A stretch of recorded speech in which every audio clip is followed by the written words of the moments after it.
اللہ تعالیٰ جو یہ بات فرما رہا ہے کہ یہ نہ ہو کہ انہی سامان میں الجھ کر رہ جاؤ یہاں تک کہ قبروں میں جا اترو اور میں تمہیں یاد ہی نہ ہوں، میرا خوف تمہیں برائیوں سے روکتا ہی نہ ہو، میری یاد تمہیں بے چین نہ کرتی ہو۔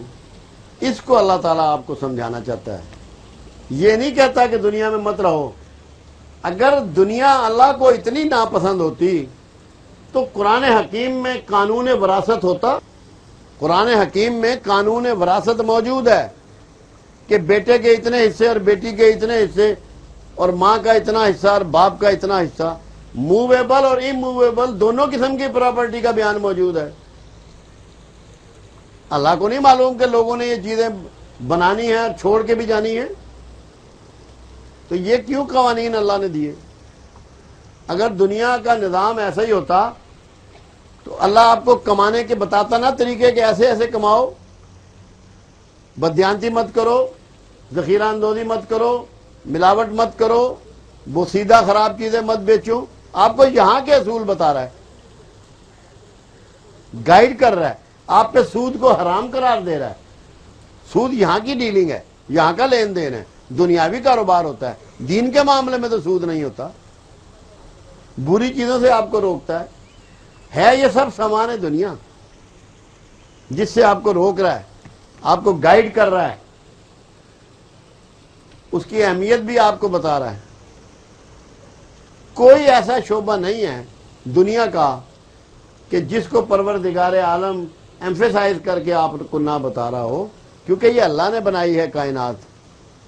اس کا احترام یہ ہے کہ اس کائنات کے ہر انعام کو، ہر فیسلٹی کو اللہ کا انعام سمجھتے ہوئے اور بغیر بخیلی کے استعمال کرو۔ بگاڑو مت کسی چیز کو۔ اگر آپ کائنات میں اپنے حصے کا کردار ادا کریں تو اس کے کسی ایک حسن میں اضافے کا سبب بن جائیں، اللہ آپ کو انتہائی محبت کرے گا، کیونکہ آپ نے اللہ کی پیدا کی ہوئی کائنات کو اس کے گلے میں ایک ہار ڈال دیا ہے۔ یہ ہار ڈالنے جیسا ہوگا کہ کوئی ایک اچھا کام اس دنیا میں آپ شروع کر دیں، ابتدا کر دیں، خوبصورتی پیدا کر دیں، حسن پیدا کر دیں، کوئی گلی سنوار دیں، کوئی پودا سنوار دیں، کوئی گھر سنوار دیں، اپنے آپ کو سنوار لیں، یہ اللہ کو راضی کرنا ہے۔ آپ دیکھیں کہ رسول اللہ صلی اللہ علیہ وسلم سے زیادہ اس بارے میں کوئی کیئرفل نہیں، کہ آپ جنگوں میں ہوتے، سفر میں ہوتے، اور آپ کے تھیلہ مبارک میں جو کہ حضرت انس بن مالک رضی اللہ تعالیٰ عنہ کے پاس ہوتا تھا، سرما دانی ہوتی، سرمچی ہوتا، کنگا ہوتا، شیشہ ہوتا، سر کو لگانے والا تیل ہوتا، جب تیل لگ جائے اور کانوں پہ لگ جائے اور ماتھے پہ لگ جائے اس کو صاف کرنے والا کپڑا ہوتا۔ جن کو اللہ نے حسین ترین بنایا، اعلیٰ ترین بنایا، ان وہ اپنے آپ کو مینٹین کرنے کا یہ پوزیشن ہے۔ تو ہمارے ہاں یہ ہوتا ہے، او میں تو ملنگ آدمی ہوں، نہ جوتے پالش کروں گا، نہ شیو ڈھنگ سے کروں گا، نہ ڈھنگ سے کپڑے پہنوں گا۔ جس کو مالک نے سنوارا وہ اپنے سنوارنے کا اتنا اہتمام کرتا ہے۔ آپ کو کتنا کرنا چاہیے؟ کیا یہ دنیا نہیں ہے؟ کیا خوبصورت لگنا اچھا نہیں ہے؟ صفائی کر دینا اچھا نہیں ہے؟ سارے دنیا کے کام ہیں۔ مہمان آیا اس کو اچھے ڈھنگ سے کوئی چیز پیش کر دینا کیا دنیا کا کام نہیں ہے؟ تو دنیا سے خدارہ نفرت مت کریں۔ اس ایک فلسفے نے ہمیں صدیوں پیچھے چھوڑ دیا ہے قوموں سے۔ وہ ہے کیا دنیا؟ کچھ نہیں، یہ تو مردار ہے۔ اسی مردار کے ساتھ تو تم زندہ ہو، 70 سال تک تو رہتے ہی ہو، 60 سال رہتے ہو۔ اگر اس کو مردار کرتے رہو گے، اس میں ڈویلمنٹ کب کرو گے؟ علوم میں اضافہ کب کرو گے؟ اس کے حسن میں اضافہ کب کرے گا؟ کون کرے گا؟ جو کر رہے ہیں وہ آج آپ پہ غالب ہیں۔ تو اس کو مردار مت سمجھیں، یہ نعمت ہے۔ جو چیز اللہ نے دی ہے وہ نعمت ہے۔ صرف مالک جو آپ سے چاہتا ہے وہ بات تھوڑی سی اور ہے۔ وہ یہ چاہتا ہے کہ اس کو میرا انعام سمجھ کے استعمال کرو،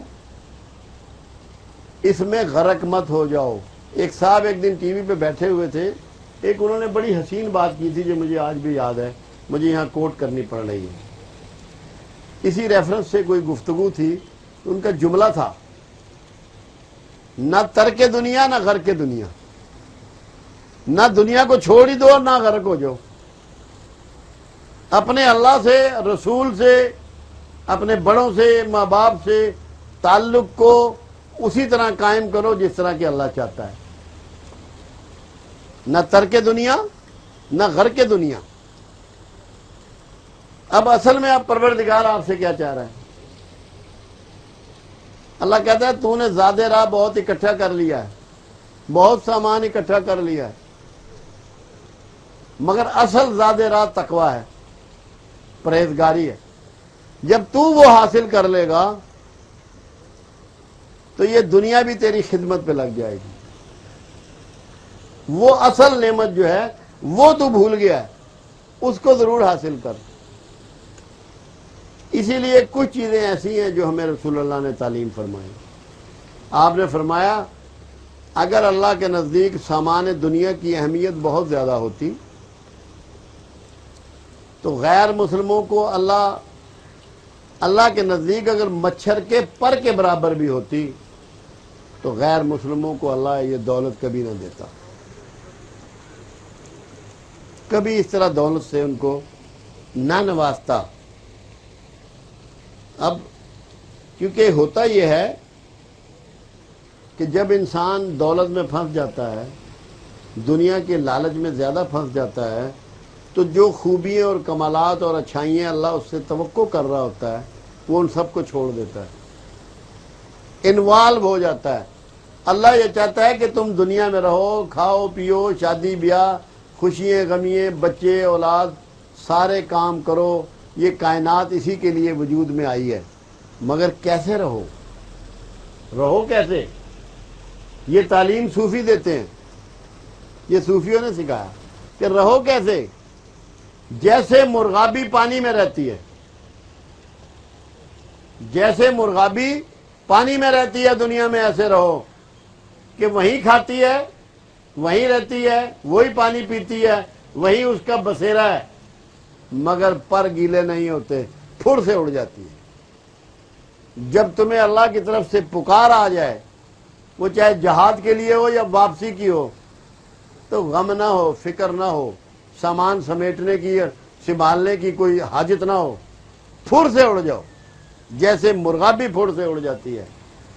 اگر آپ اس طرح دنیا میں رہ رہے ہیں تو یہ دنیا آپ کے لیے اعلیٰ ترین جگہ ہے، اور اگر اس کے لیے مر مٹ رہے ہیں تو اس سے بڑا آپ کے لیے قباحت بھی کوئی نہیں۔ خود رسول اللہ صلی اللہ علیہ وسلم کا فرمان مبارک ہے کہ میرے بھائیوں میں سے سلیمان علیہ السلام سب سے آخر میں داخل ہوں گے جنت میں،